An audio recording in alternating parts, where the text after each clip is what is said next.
గురువుగారు మిథున రాశి వారెవరు అండ్ ఈ సంవత్సరం వాళ్ళకి ఎలా ఉండబోతుంది, వాళ్ళ వ్యయ ఆదాయాలు ఎలా ఉన్నాయి? ఈ మిథున రాశి వారికమ్మ మృగశిర నక్షత్రం 3, 4, 2 పాదాల వారు, ఆరుద్ర నక్షత్రం 1, 2, 3, 4 పాదాల వారు, పునర్వసు నక్షత్రంలో 1, 2, 3 పాదాలు, ఈ 9 పాదాల వారు మిథున రాశికి సంబంధించిన వారుగా మనం చెప్పుకోవచ్చు. ఈ సంవత్సరం వీరికి ఆదాయం 8, వ్యయం 11. అంటే ఆదాయం కూడా బాగానే ఉంది, ఖర్చులు కూడా బాగానే కనిపిస్తున్నాయి. గౌరవం 1, అవమానం 5. అనగా వీరికి కష్టాలు ఎక్కువగా ఉన్నాయి, శ్రమ ఎక్కువగా ఉంది అని కనిపిస్తుంది. మిథున రాశి వారికి ఇప్పుడు గురుబలం బాగుంది. వారి రాశిలో గురువు ఉన్నారు. 50-60% గురుబలం వారికి ఉన్నట్టే. ఇక జూన్ 2వ తారీఖు నుంచి గురువు ద్వితీయ భావంలోనికి కర్కాటక రాశిలోనికి వెళ్ళి మరింతగా బలాన్ని ఇస్తున్నాడు. సో జూన్ 2వ తారీఖు నుంచి మిథున రాశి వారికి గురుబలం మరింతగా పెరిగిపోతుంది. ఆదాయం పెరుగుతుంది, వీరి మాటకు విలువ పెరుగుతుంది, కుటుంబ సౌఖ్యాన్ని అందుకుంటారు, వృత్తి ఉద్యోగ వ్యాపారాల్లో అభివృద్ధిని సాధిస్తారు, సమాజంలో గౌరవ మర్యాదలు అందుకుంటారు. వీరు చేసిన ప్రతి పనికి తగిన గుర్తింపు, పేరు ప్రఖ్యాతులు రావడానికి అవకాశం ఉంటుంది. ఈ రకంగా మిథున రాశి వారికి ఈ సంవత్సరం 100% గురుబలం ఉందని చెప్పుకోవచ్చు. కాబట్టి ఎన్ని కష్టాలున్నా, ఆదాయం తగ్గినా వారు భయపడాల్సిన పనిలే. గురుబలం ఉంది అంటే వారికి ఒక పెద్ద ఆయుధాన్ని చేతిలో పట్టుకొని ముందుకు వెళ్తున్నారు. ఆ మంచితనం, వారి యొక్క మంచి గుణం, ఆ ప్రతిభ, పాఠవాలన్నీ కూడా వాళ్ళని ముందుకు తీసుకెళ్లేటువంటిది మనకు చాలా అనుకూలంగా కనిపిస్తుంది. అలాగే శని భగవానుడు దశమంలో ఉంటాడు ఈ సంవత్సరం అంతా, ఈ పరాభవన సంవత్సరం. దశమ స్థానంలో కర్మకారకుడు, వృత్తికారకుడు ఉంటే పని ఉంటుంది. ఎప్పుడు వీళ్ళకి పని ఉంటే ఇంతకు మించి ఏం కావాలి? ఆ పనికి తగిన ఫలితాన్ని ఎప్పుడోసారి, ఈ రోజు కాకపోయినా రేపైనా అది వస్తుంది. అందుకే మన పెద్దవాళ్ళు ఒక మాట చెప్పేవారు, మనం చేసే ప్రతి పనికి ఫలితం నీ వెంటాడుతుంది. నువ్వు మంచి పని చేసావనుకో, నువ్వు వెళ్ళి అడవిలో కూర్చో మంచి పని చేసి, ఈ పని చేసింది ఎవరు, ఈ రోడ్లు వేసింది ఎవరు, లేకపోతే ఈ బావులు తవ్వింది ఎవరు, ఈ ఆలయ నిర్మాణం చేసింది ఎవరు అనే క్వశ్చన్ ఆ నగర ప్రాంతాల్లో, ప్రజలుండే ప్రాంతాల్లో వస్తూనే ఉంటుంది. చివరికి ఫలానా ఆయన ఇప్పుడు ఎక్కడున్నాడు, ఎక్కడో అడవి ప్రాంతాల్లో తపస్సు చేసుకుంటున్నాడు. వెతికి వెళ్ళి మీరు ఇన్ని మంచి పనులు చేశారా, ఇక్కడేమో ఏమీ పట్టించుకోకుండా కూర్చున్నారా, మీరు ఎంత పుణ్యాత్ములు అని తప్పకుండా ఎవరో ఒకరు అంటారు. సో ఆ మంచి ఆయన్ని వెంటాడుతుంది, అది ఆయన దగ్గరికి వెళ్ళి పలికిస్తుంది, నువ్వు ఇంత చేసావని. అలాగే చెడు పని చేసినా వాడిని వెంటాడుతుంది, వాడిని పట్టుకొని ఆ శిక్ష వాడికి పడుతుంది. కనుక గురువు అనుకూలంగా ఉంటే విపరీతమైన మంచితనం, విపరీతమైన వారు చేసే పనికి విస్తరణ, వారు చేసి వారి పని వారు వెళ్ళిపోవచ్చు, వారి గురించి వారు చెప్పుకోవాల్సిన పని లేదు, వేరే వాళ్ళు చెప్తారు. అదే కదా ఆయన గురువు యొక్క గొప్పతనం. సో ఈ రకంగా మిథున రాశి వారికి బాగా గురుబలం ఉంది. ఇక పని బాగుంటుంది. దశమస్థానంలో శని భగవానుడు కర్మకారకుడు ఉన్నాడు కదా, ఏదో ఒక పని వస్తూనే ఉంటుంది. పని చేసే కొద్దీ ఆ ఫలితము వస్తూ ఉంటుంది.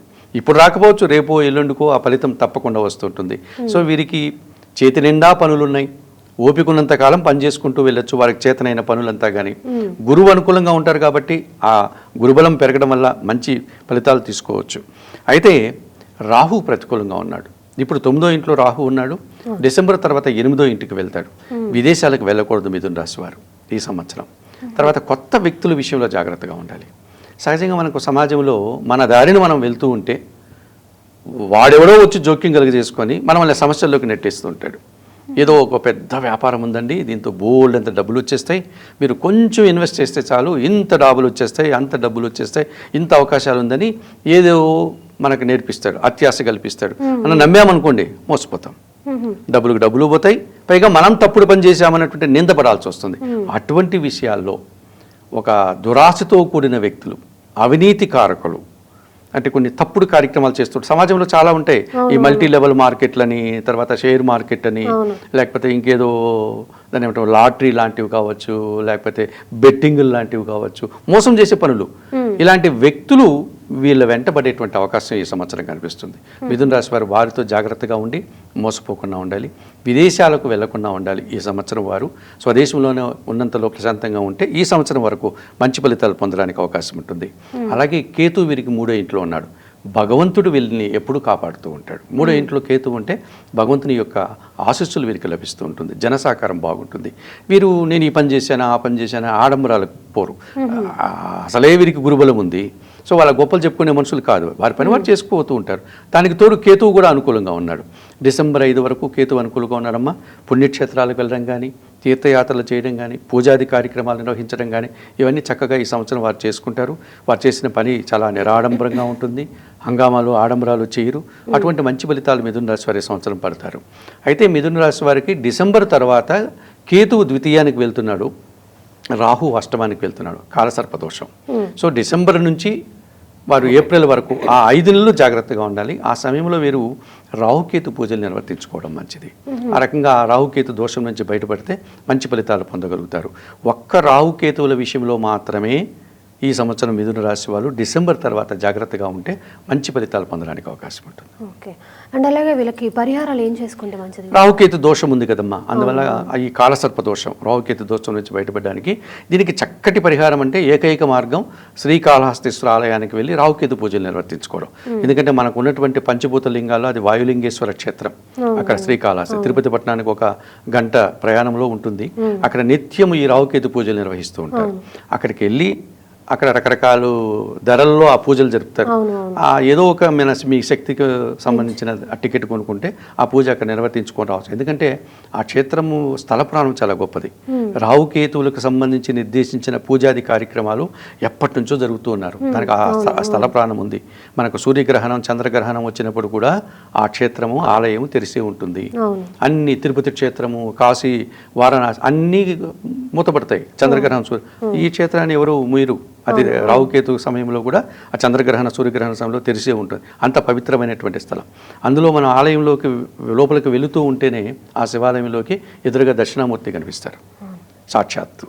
ఆ గురువు గారి దర్శనము, అంతటి గురుబలం ఉన్నటువంటి ఆలయం. ఇక ఆయన ఉన్నట్టు వాయులింగేశ్వర క్షేత్రం, అక్కడ శ్రీకాళహస్తీశ్వరుడు, అక్కడ ఉన్న అమ్మవారి పేరు జ్ఞానప్రసూన్న అమ్మవారు.